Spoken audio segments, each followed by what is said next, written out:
Este es un tema que consta en este decreto ley cuyo título se denomina Urgencia Económica para el Equilibrio, Organización y Transparencia de las Finanzas Públicas. Entonces tiene que ver con ingresos y gastos y financiamiento del sector público. Son 9 temas de reforma porque finalmente este decreto ley reforma a una ley que se llama el Código Orgánico de Planificación y Finanzas Públicas.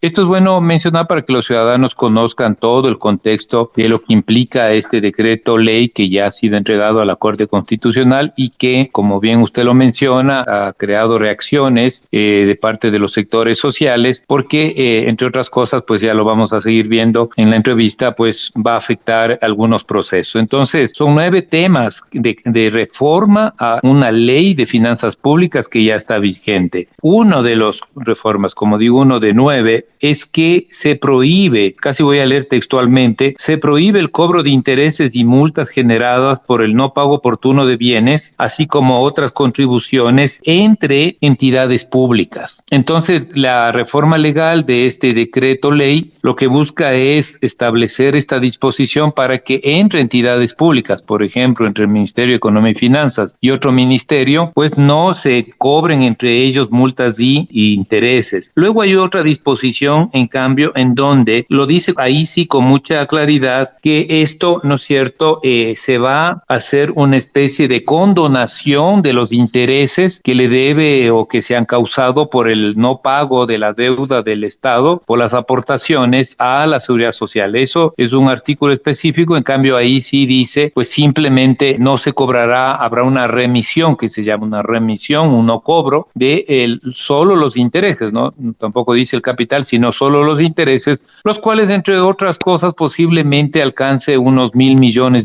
Entonces, eso evidentemente, y es lo que se han pronunciado organizaciones sociales, no es un valor cualquiera, ¿no? Sino es un valor fuerte que el gobierno algún momento dejaría de pagar por, como digo, por estas disposiciones, tanto de intereses y multas entre entidades públicas, y también lo que acabo de mencionar, pues de esta modificación que llevaría a que no se reconozca esos intereses ya vencidos por parte del Ministerio de Economía y Finanzas hacia la Seguridad Social. Economista, si efectivamente el decreto busca disminuir los recursos destinados a los sectores de la salud y educación, ¿cuál sería el posible impacto que esto tendría en el país? Bueno, ese es otro tema muy controversial porque explico un poquito. En la Constitución se dice que los gobiernos, los diferentes gobiernos tienen que a partir del 2008 deberían llegar a presupuestar el 6% de la producción nacional, que se llama Producto Interno Bruto, el 6% de inversión, de gasto en educación y un 4% para salud. Entonces, la idea siempre fue, ¿no es cierto?, que se priorice los recursos públicos hacia los 2 puntos centrales que toda sociedad reclamamos, una buena educación y también un buen sistema de salud. Nadie ha cumplido, nadie ha podido cumplir desde el 2008, algún gobierno sí se acercó, pero en general, digamos, ya para ser más justo, con alguna excepción, en algún año no se ha podido cumplir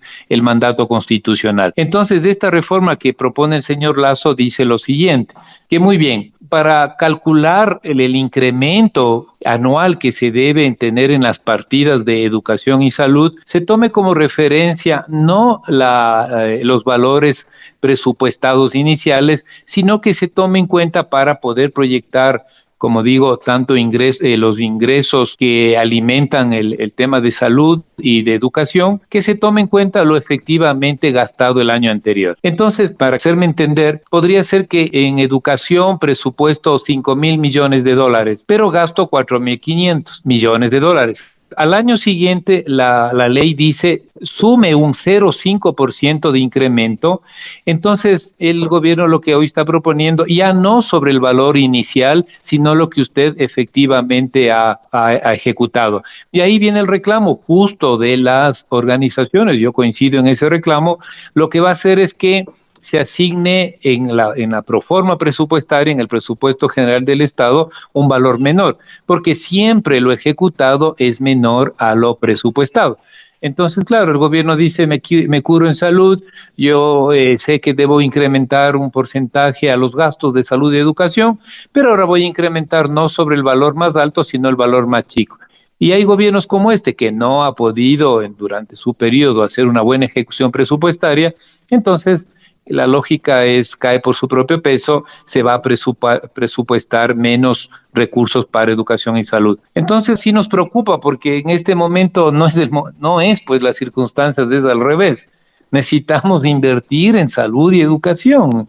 Pero bueno, esta propuesta, como acabo de explicar, apuntaría más bien a que finalmente se presupueste menos valores y de ahí la preocupación legítima de varias organizaciones sociales. También permítame consultarle acerca de lo que han manifestado algunos analistas con respecto a que este decreto de finanzas públicas, por tratar temas técnicos y complejos, podría no tener la aprobación de la Corte Constitucional. ¿Cuál es su opinión al respecto? Yo pienso que, y de acuerdo a la experiencia de estas últimas revisiones de los decretos ley que ya fueron negados por la Asamblea Constituyente, comento de la siguiente manera.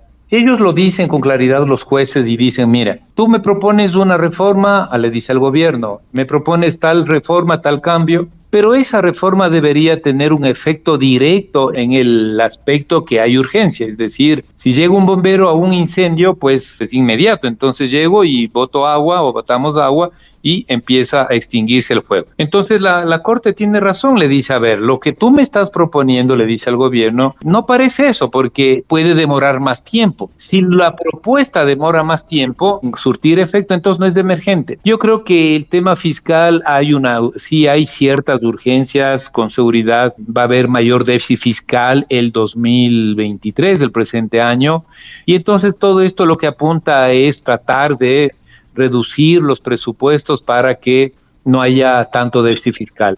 Sin embargo, ahí ya cae por su propio peso. Estos son temas no solo técnicos, son temas económicos y que también evolucionan con el tiempo. Por ejemplo, ahora ha subido un poco el precio del petróleo y podría ser que hasta este año o el próximo año tengamos mayores ingresos. Entonces, el incendio es de otra manera, es de otra forma para entenderlo, por tanto, la medida que ellos proponen no cabe. A mí, en resumen, no me parece que no debería ser aprobado por la Corte Constitucional. Como digo, no es así como deben manejarse los presupuestos de salud, los presupuestos de educación, no es así como debe manejarse una urgencia económica. Entonces, mi criterio, que usted me consulta, me parece que hay pocas posibilidades, visto así técnicamente, pero bueno, esto también lleva a temas políticos, en que la Corte Constitucional le dé paso. Me parece que no debería, o algunos elementos de juicio muestran que no debería, ¿no es cierto?, aprobarse.